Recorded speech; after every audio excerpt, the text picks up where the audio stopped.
This is the practice assessment for sections 5.1 to 5.4. Number 1, change 25.6 degrees to degrees, minutes, and seconds. To do this on the calculator, you would type in 25.6, and then you would hit second apps, that's the angle function, and you would go down to number 4, DMS, hit enter, and it should change to 25 degrees, 36 minutes, and 0 seconds. To do it the old-fashioned way, the mathematical way, let's get rid of that, you would start by taking the numbers that are to the left of the decimal, and that's going to be your degrees. Then you take the 0.6, the decimal part, and you multiply it by 60, because in degrees we say there are 60 minutes in 1 degree and there are 60 seconds in 1 minute. So when you do that, you end up with 36. And since there's no decimal after that, there's nothing left to turn into seconds. So again, the answer is still 25 degrees, 36 minutes, and 0 seconds. In number 2, how many degrees are in 1.5 rotations counterclockwise? In other words, how many degrees do you go through if you turn around in a circle 1.5 times? Well, the fastest way to do it is to multiply 1.5 times 360 degrees. But remember when you do this to make sure you know which direction you're going. Counterclockwise is the positive direction, which is why I'm multiplying by positive 360. But if that had said clockwise, which is the negative direction, I would have multiplied by negative 360. So when I multiply, I find out I've gone through 540 degrees. In number 3, identify one positive and one negative coterminal angle for negative 225 degrees. All you have to do to find coterminal angles is either add or subtract a circle. Coterminal angles are angles that land in the same location as the original ray, but they have a different angle measurement, which is why we go around in a circle. So negative 225 plus 360 is going to give you positive 135 degrees. In other words, negative 225 is also in quadrant 2, because so is 135. And negative 225 minus 360 is going to be negative 585. And that's the quickest way to find one positive and one negative coterminal angles. If I had asked for all the coterminal angles for negative 225, you would have told me it was negative 225 plus 360k. Example 4, or problem 4. Using this given triangle, find the sine, cosine, and tangent of angle A. So the first thing I'm going to do is put a tick mark on angle A so that I can label my sides as opposite, adjacent, and hypotenuse. The side opposite the right angle is always the hypotenuse, so 25 is the hypotenuse. And this is the side opposite, so this must be the side adjacent. Well, I don't know what the side opposite is. You can use the Pythagorean Theorem, remembering that you always have to equal the square of the hypotenuse. However, I'll explain another way to do this in a moment. So x squared is going to be 576, and then the square root of 576 is 24. However, I knew the answer was 24 before I ever got to that, because it turns out this was one of our Pythagorean triples. Some of our special right triangles are the 3, 4, 5, 5, 12, 13, this one, the 7, 24, 25, and the 8, 15, 17. And they pop up relatively regularly. Definitely, one of them is always on the ACT. So now I'm ready to find the sine, cosine, and tangent. Remember, sine is opposite over hypotenuse, so 24 over 25. Cosine is adjacent over hypotenuse, so it's 7 over 25. And tangent is opposite over adjacent, 24 over 7.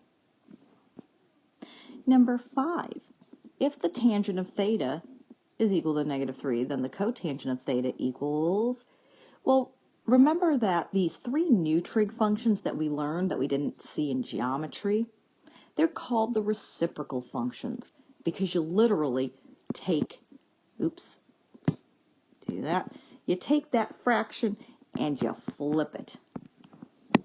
So the cotangent would be -1/3. Yeah, I know that the negative's in front of the 3, but -1/3 is the same as 1 over -3 is the same as this.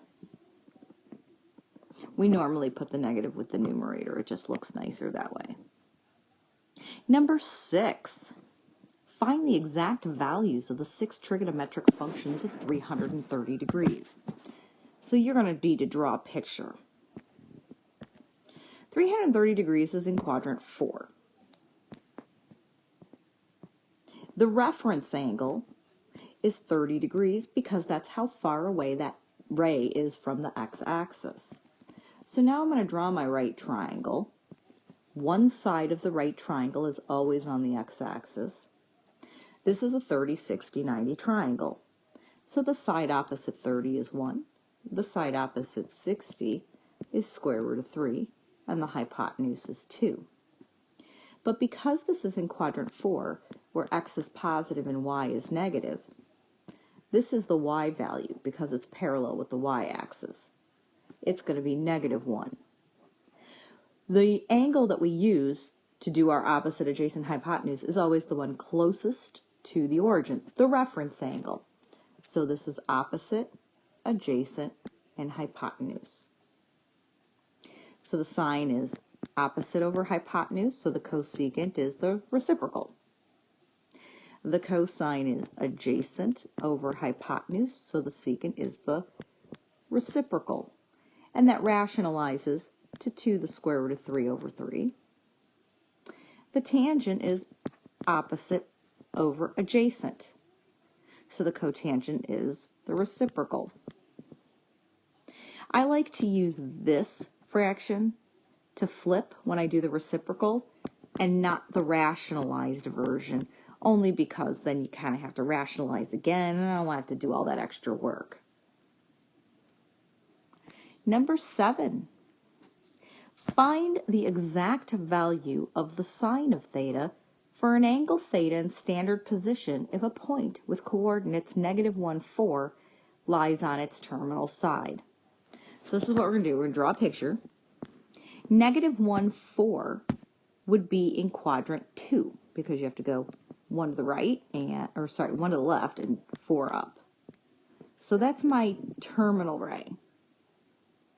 That's the hypotenuse of my right triangle. The rest of my right triangle is right there. So this side is -1. This side is 4. What I don't know yet is my hypotenuse. And because that triangle ended up being really tiny, I'm going to draw another one over here. So this was -1, this was 4. And now I'm going to use the Pythagorean Theorem to find the missing side. I don't know the hypotenuse, so we're going to do 4 squared plus -1 squared is equal to x squared. By the way, one of the most common mistakes that students make with this is that when they square the negative, they tell me it's -1. It's not. When you square a negative, you're always going to get a positive. So this is 16 plus 1, which is 17. So the hypotenuse is the square root of 17. The angle that we're going to use to do our opposite, adjacent, and hypotenuse is always the one that's closest to the origin because it's the reference angle, which is this one. So this is opposite, adjacent, hypotenuse. Now I can find the sine of theta. Opposite over hypotenuse. And then when I rationalize it, it's 4 the square root of 17 over 17. Number 8, suppose theta is an angle in standard position whose terminal side lies in quadrant 2, If the sine of theta is 12 over 13, find the secant of theta. This is not the reciprocal of sine because cosecant is the reciprocal of sine. Secant is the reciprocal of cosine. So I have got to draw the picture and I've got to find the missing side. So first of all, it told me that my triangle is in quadrant 2. So I'm going to start by making my terminal ray go out into quadrant 2. So one of the sides of my triangle is on the x-axis, the other is here. Theta is the reference angle. The definition of sine is opposite over hypotenuse. So the opposite side is this, 12, and the hypotenuse is 13. What I want you to notice is that the adjacent side, because this is x and this is y and this is r, is in the negative x region. So when we find x, we have to make it negative. It's not going to algebraically come out as negative. So I'll do x squared plus y squared equals r squared because that's also the Pythagorean theorem, where 13 is the hypotenuse. So x squared plus 144 is equal to 169. X squared is 25, so x is 5. This was a 5, 12, 13 triangle. It was one of those Pythagorean triples. Again, because we're in quadrant 2, x is negative and y is positive. So we need to make that negative. Now we're ready to find the secant. The secant is the reciprocal of cosine. So if I find the cosine first, which is negative 5 over 13, then the secant must be its reciprocal, 13 over negative 5. In number 9, if little a is 12 and angle B is 37, find little b. In a right triangle, we always use capital letters as the vertices of the triangle. We use lowercase letters to represent the sides. How do you know where side A is? Side A is opposite angle A. So this is side A.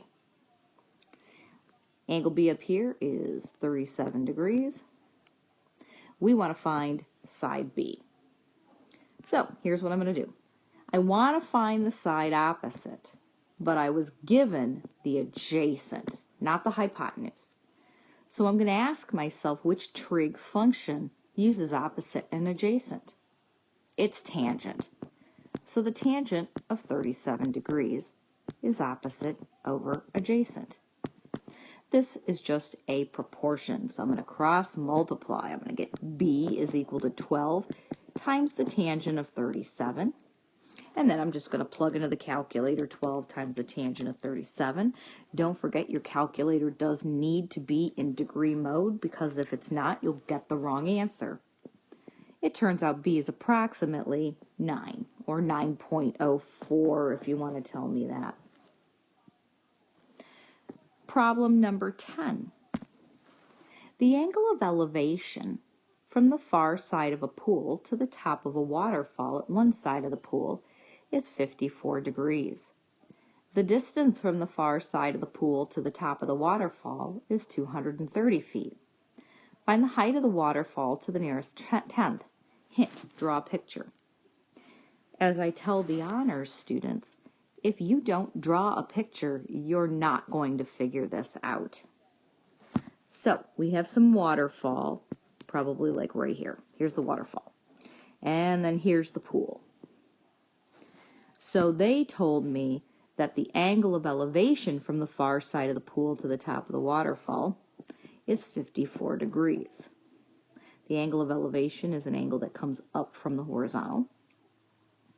Now they also told me that the distance from the far side of the pool to the top of the waterfall is 230 feet. That's going to be the hypotenuse. I don't know why I put a degree there. Let's put that. Find the height of the waterfall to the nearest tenth. Well, I want to find this side. So now I got to determine which trig function I'm going to use to solve this. The height is the side opposite the angle, and this is the hypotenuse. The trig function that uses, I'll write this, the trig function that uses opposite and hypotenuse is sine.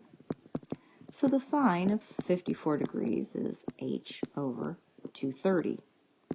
It's a proportion, so I'm going to cross multiply. And I'm going to do 230 times the sine of 54. So 230 times the sine of 54 is approximately 186.1 feet. And that's the practice assessment for sections 5.1 to 5.4.